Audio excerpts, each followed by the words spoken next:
satu nih rumahnya, ini sebelah masih ada orang nih. Ini ya habis parkir mobil itu anehnya, tapi udah nggak buka pintu, mobil itu tutup. Wih, copot ternyata mobilnya. Dulu pakai itu kan ya, kenapa itu? Copot kesini, rumah ini nih, kenal aman, hancur rambut aman saya malam-malam. Gitu, tapi tadi udah cerita tapi nggak sampai kejadian itu. Oke, jadi kesaksiannya gini. Jadi kejadiannya waktu itu gini. Ini saya mau kesaksian sedikit. Hari itu saya ikut sama sepupu saya dagang obat di pasar Pramuka, Koyan. Itu kan satu pasar tuh dagang obat semua tuh. Nah, jadi hari itu sepupu saya bilang, "Kak, lu anterin mama." Jadi mamanya dia ini saya persis di atas. Lalu anterin mama sama adiknya. Mana kok? Berobat ke klinik di situ tuh Salemba. Salemba satu, Salemba dua. Jadi dari Pramuka tinggal turun ke sebelum kiri. Sampai klinik, dan klinik cancer. Jadi mama sama anaknya ini dua-dua sakit kanker. Jadi berobatnya udah anaknya stadiumnya lebih rendah, namanya stadiumnya lebih tinggi. Jadi saya antar, oh ya udah kok. Jadi begitu dia jemput mamanya pulang ke kan, saya bawa dia jaga toko. Di parkirannya kan apa itu di pinggir jalan gitu lah. Begitu saya masuk mobil, baru mau udah kasih sen gitu mau jalan, baru mau jalan sedikit, tiba-tiba dari yang di kanan ini mundur. Nah, bagaimana ya? Supaya mundur, begitu. Jadi mundur dia begitu tuh, palanya bentuk mobil saya udah kasih pasang, wah dua aja, wah saya bilang, ya aja nih ya kan, bawa orang sakit, tabrakan lagi, udah saya turun, udah ngobrol, bentar, ternyata dia kerjanya di sini dia kan gue di 100, saya telepon lah sepupu saya, kok mobil ditabrak nih, di mana lu? Ini depan parkiran, ya tunggu bentar gua ke situ, udah. Situ. Ya udah, saya diem aja.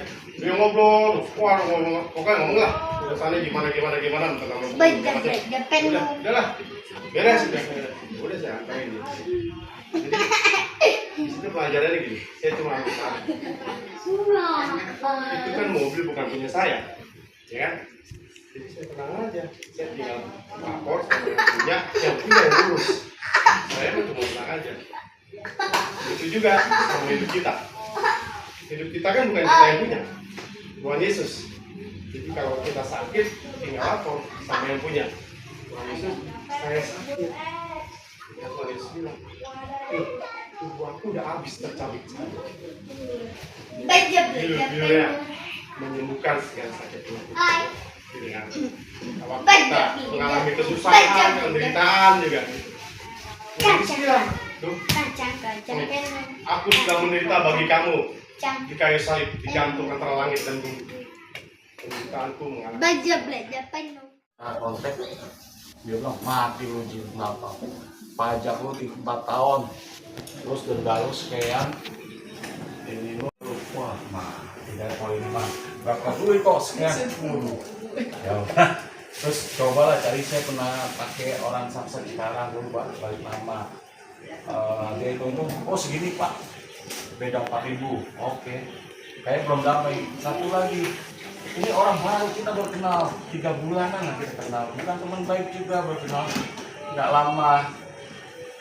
Terus kita kontak suami dia sama orang Samsat sekarang, terus dia lebih oke, dia kasih harganya. Kebetulan terus sepupu bilang ini, Jim, oke, kenapa kok ada pemutihan Jakarta? Sakit perut tiba-tiba nggak tahu kenapa tiba-tiba sakit perut gitu ya, diare berapa hari, udah gitu melilit sepanjang berapa hari ya, baru sembuh itu. Sebetulnya kemarin juga masih melilit, tapi hari ini udah nggak sama sekali.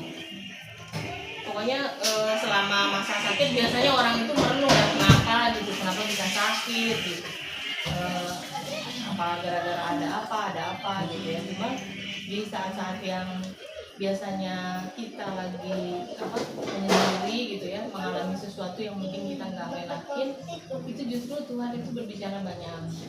Jadi kadang-kadang kalau kita lagi semuanya baik-baik aja gitu, nggak ada apa ya, nggak ada masalah. terus semuanya lancar-lancar aja, pekerjaan, keuangan semuanya lancar-lancar aja, nggak ada yang bisa diceritakan terlalu banyak ketimbang kita menghadapi sesuatu. Jadi kalau misalnya kita menghadapi ada masalah seperti yang tadi ini Yones sampaikan, ya hadapi aja gitu. Ya, jangan kita kalau ada masalah itu biasanya sering kali melipir ya, ini saya sebetulnya. Dan misalnya ada masalah itu di depan, udahlah nanti dulu lah, ke sana dulu lah, kanan dulu gitu, berusaha untuk menghindar. Itu sebetulnya bukan jalan yang paling benar, karena yang paling benar itu mestinya kita seperti apa ya, banteng ya. Jadi kalau misalnya ada masalah di depan, ya udah kita mesti tabrak aja, masuk aja gitu. Lebih cepat masuk, lebih cepat selesai, lebih cepat beres semuanya gitu. Jadi kalau ada masalah kita hadapi dengan pertolongan Tuhan, semuanya pasti indah pada waktunya. Ya, bahwa perjalanan kita, maksudnya ketemu orang, saya juga kebenaran hari ini lagi diare, kayaknya 2 hari saya nggak enak badan, hari ini diare. Jadi dari jam 1 tadi udah diare gitu. Terus tiba-tiba suruh backup di patio, tapi saya jalanin aja gitu ya. Terus kalau ngomongin soal pekerjaan, prosesnya memang tidak gampang gitu ya. Kalau Jimmy tadi ketemu orang-orang ya, ujungnya kalau memang udah rezeki kita ya rezeki kita gitu ya. Saya mungkin kalau cerita gitu, yang punya satu orang, ngasih harga satu orang, tapi bisa berubah tiba-tiba. Udah mau kontrak berubah harganya. Saya pikir udah nggak bakal masuk deh. Tapi ujung-ujungnya tetap ke saya juga itu orang gitu. Jadi maksudnya ya kalau saya sih percaya banget bahwa kalau Tuhan udah buka rezeki buat kita, walaupun kadang-kadang kita tuh kayak ada gemesnya, ada kok kayak gini ya gitu. Itu pun mungkin si owner tadi itu juga punya doa gitu ya, sampai tadinya harganya sekian sampai dealnya harga yang cukup wah gitu ya menurut saya. Tapi kalau dapat bagian ya kita dapat bagian bahwa dari begitu banyak sales yang nyari, karena kunci yang megang cuma saya, tetap orang itu nyari saya gitu. Jadi diarahin ke saya, cuman ya jadi ujung-ujungnya memang jadi berbagi-bagi gitu. Tapi ya itu mungkin rezeki Tuhan itu udah ditetapkan segitu ya. Saya hampir udah mau serahin itu gitu. Karena kan kalau kayak kita kan berhubungan dengan konsumen ya, owner saya maaf ya Bu nggak jadi misalnya, itu gampang banget bilang sama kita, bener nggak deh? Kalau owner, cuman kita sama konsumen kan nggak bisa minta maaf ya harganya nggak jadi. Padahal kita udah deal bayar GP terus nggak jadi karena owner naikin sewanya. Saya cukup gimana sih orang kok nggak bisa dipercaya menurut saya kayak gitu. Sampai udah nih mendingan kunci tak pulangin aja deh ini. Dan banyak teman yang bilang dia udah nggak bener dia begini. Tapi kalau saya lihat di sisi lain mungkin emang ibu si owner ini berdoa gitu sampai levelnya kayak gitu, karena ternyata selain saya banyak sales yang nanya sama beliau gitu.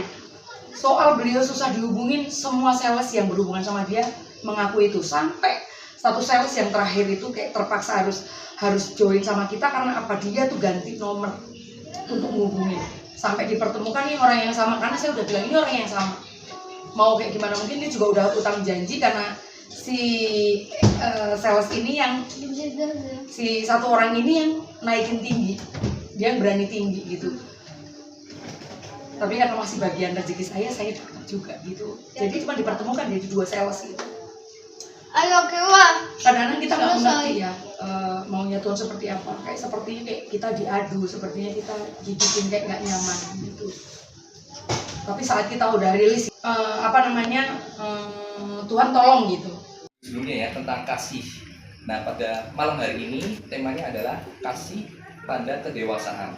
Kita sama-sama buka ya Bapak dan Ibu di 1 Korintus 13 ayat 11. Belum tentu kita dewasa secara rohani Bapak Ibu. Nah dewasa secara rohani yang dimaksud adalah apa? Dewasa secara rohani itu adalah kita menghasilkan buah kasih. Nah yang dimaksud oleh Rasul Paulus di dalam 1 Korintus ini adalah kita boleh menghasilkan buah-buah kasih Bapak Ibu. Orang dewasa rohani terus bertumbuh di dalam kasih. Nah waktu itu kita dengar kalau daun, lagi ngetren juga waktu itu. Ada yang pernah dengar daun sirsa? Waktu itu bagus ya Bapak Ibu ya, dan cukup ngetren ya. Katanya daun sirsa kalau misalkan seduh itu nanti bisa menghilangkan segala berbagai macam penyakit. Nah, waktu itu karena saking seringnya kita ngambil daun sirsa, waktu itu di rumah kakaknya papa di Bandung. Sering ngambil ke Bandung lama-kelamaan, daripada ngambil terus ke Bandung daun sirsa, mendingan kita minta buahnya. Minta bijinya Bapak Ibu. Akhirnya kita ngambil bijinya dari Bandung, kita bawa ke Tambora 7.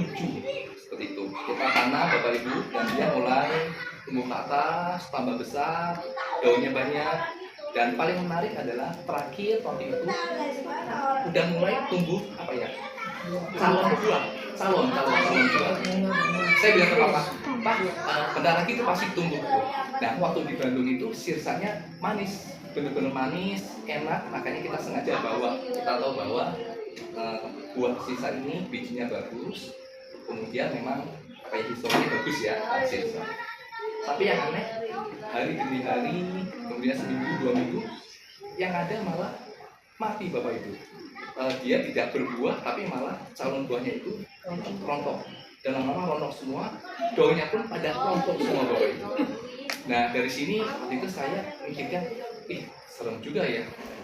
Kita yang harusnya sudah pasti akan menghasilkan sesuatu yang baik, karena basicnya bagus, ternyata belum tentu Bapak Ibu. Nah, setelah sedikit demi sedikit, kelihatannya karena waktu itu kita nanamnya itu di cor-coran Bapak Ibu. Nah, ibarat kita saat ini, kita tahu bahwa Tuhan Yesus firman-Nya itu ya dan amin dan benar. Nah, kita siap nggak menerima firman Tuhan? Ketika kita siap menerima firman Tuhan, kita akan berbuah lebat dan manis. Tapi ketika kita tidak siap, seperti tadi pohon sirsa yang di rumah saya itu, yang sudah benar-benar mau berbuah, tiba-tiba mungkin karena kurang nutrisi, kurang air, dia tidak siap dan akhirnya mati.